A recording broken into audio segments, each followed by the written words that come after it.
এখন থেকে ধানের শীষ আর তারেক রহমান কে অধিকার দিচ্ছে আপনাকে ট্যাক্স বাড়ানোর? রাজনীতিবিদদের হাতে রাজনীতিটা ছেড়ে দেন। আবার আজকে বলতে চাই, তারই সুযোগ্য সন্তান তারেক রহমান, যে খালেদা জিয়ার রক্ত যে তারেক জিয়ার ধমনীতে বইছে, পরিষ্কার কথা বলতে চাই, যারা একটু এদিক সেদিক চিন্তা করেন, তারেক রহমান পরিষ্কার বলেছেন দুর্নীতিদের জায়গা বিএনপিতে নাই।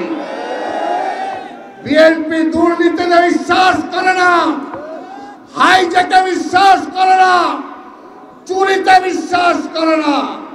আমি ইনশাআল্লাহ আগামীতে যে নির্বাচন হবে, এর জন্য অনেকে বলে দেখেন না, নির্বাচন দিয়ে কি হবে? হাসিনা কইতো নির্বাচন দিয়ে কি করবো, ওই তারেক এসে দেশ চালাবে। এখন অনেকে বলেন নির্বাচন দিলে তো বিএনপি চলে আসবে, এর জন্য বিএনপির যত নির্বাচন পিছানো যায়। এটা ষড়যন্ত্র, এটা ষড়যন্ত্র। বিএনপি একজন বক্তা বলেছেন বিএনপি এই দেশের জন্য রাজনীতি করে, আর আওয়ামী লীগ হলো ভারতের জন্য রাজনীতি করে। বিএনপি এই দেশের প্রধানমন্ত্রী হওয়ার জন্য রাজনীতি করে, আর আওয়ামী লীগ এই দেশে মুখ্যমন্ত্রী হওয়ার জন্য রাজনীতি করে। এটাই পার্থক্য। তাই ভাই আমার, আমাদের সেই নেতা তারেক রহমান যে যত কথাই বলুক, এই খালেদা জিয়াকে শেষ করার জন্য, এই তারেক রহমানকে শেষ করার জন্য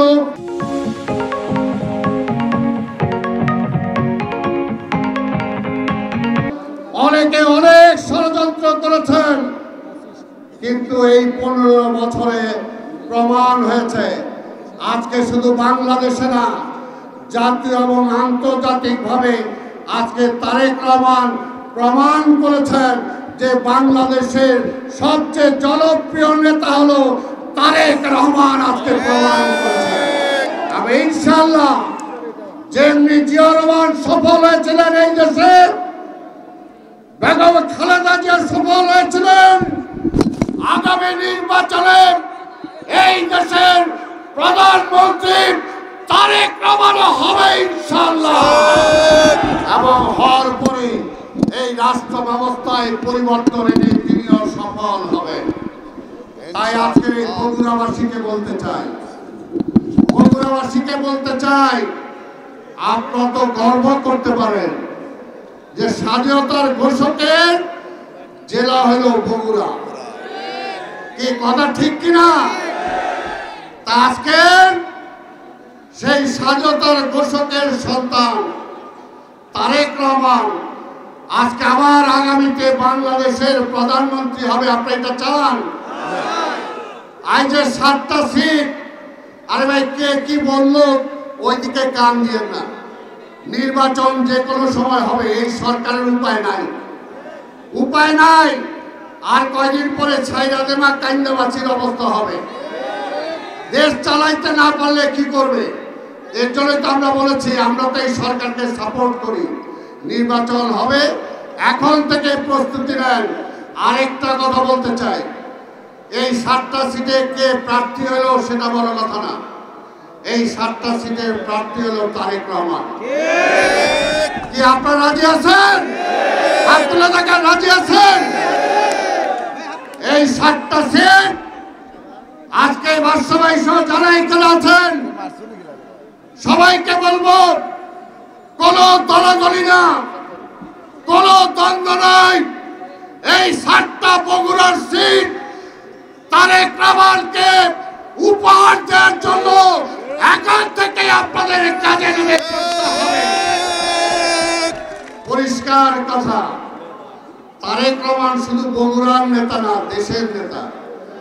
আমি তো যখন হাসিনা ক্ষমতায় ছিল তখনই বলছিলাম যে নির্বাচনের ভয় দেখান।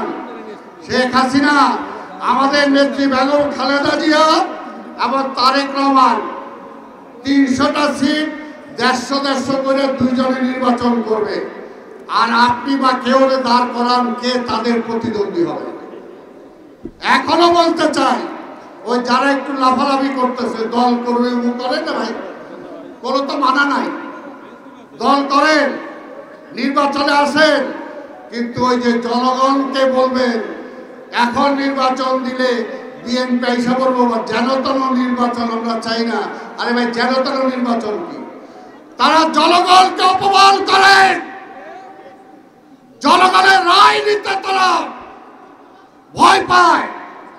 যারা জনগণের রায় নিতে ভয় পায় তারা এই দেশের জন্য রাজনীতি করে না। বহু কষ্টে ওই ভারতের দালালকে আমরা সরাইছি, আবার ভারতেই যায় বলছি। কাজের আগে আমরা বলছি ওই ভারতও দেখলাম উত্তর প্রদেশে একটা জরিপে ভারতের জনগণ বলছে শেখ হাসিনার এই দেশে রাখা ঠিক না, বেশিরভাগ লোকজন বলছে। তাই আমরাও এই দেশের লোকজন, বাংলাদেশের লোকজন বলি ভারতের আমরা প্রতিবেশী তো আর পাল্টাইতে পারবো না, কিন্তু বন্ধু সুলভ ব্যবহার করতে হবে, বড় ভাই সুলভ ব্যবহার চলবে না। এই দেশটা কারো দয়ায় আমরা স্বাধীন করি নাই, রক্ত দিয়ে স্বাধীন করেছি। এবং বোঝা দরকার যে শেখ হাসিনাকে আপনারা বসাইছিলেন, এই পুলিশ, এই র্যাব, এই সেনাবাহিনী, এই কত কিছু পাহারা দিয়েও কিন্তু জনগণ যখন খেপে গেছে তখন কিন্তু শেখ হাসিনার মস্তক রক্ষা করা যায় না। তাই নতুন কোনো ষড়যন্ত্র করবেন না, ষড়যন্ত্র করে লাভ হবে না। আমরা চাই এই দেশে শান্তি আসুক, এই দেশের সফলতা আসুক, এই দেশের মানুষের মুখে হাসি ফুটুক। আপনি এই সরকার ট্যাক্স বাড়াইছেন, আপনাকে বলতে চাই কে ক্ষমতা দিছে আপনাকে, কে অধিকার দিচ্ছে আপনাকে ট্যাক্স বাড়ানোর? জনগণের উপর ট্যাক্স বাড়াবেন? শেখ হাসিনা ট্যাক্স বাড়াইছিল, শেখ হাসিনার তো জনগণের রায় দরকার পড়ে নাই। আপনিও তো জনগণের রায় নিতে যাবেন না সামনে। কাজে আগামী নির্বাচিত সরকার আসবে, তার উপরে অনেক কিছু চাপায় যেতে চান, ওই পথটা বন্ধ করেন। রাজনীতিবিদদের হাতে রাজনীতিটা ছেড়ে দেন। যারা রাজনীতি নাই, যারা রাষ্ট্র পরিচালনার দায়িত্বে থাকবে না, তারা যদি সব ডিক্টেট করে আমরা বৈশাখী কলা খাবো নাকি? তাই ভাই আমার পরিষ্কার কথা বলতে চাই, আজকে এই বগুড়াবাসীকে বলবো এখন থেকে ধানের শীষ আর তারেক রহমান, কি কথা ঠিক আছে? এখন থেকে এমন কোন জেলা, এমন কোন উপজেলা, এমন কোন থানা, এমন কোন ইউনিয়ন ওয়ার্ড বাকি থাকবে না। আগামীকাল থেকে আপনারা এই স্লোগান, আগামী নির্বাচন তাড়াতাড়ি চাই। আর নির্বাচনের মার্কা কি? মার্কা আমার নেতাকে তারেক রহমান। পরিষ্কার। বেগম খালেদা জিয়া তো আছেই সারা বাংলাদেশে।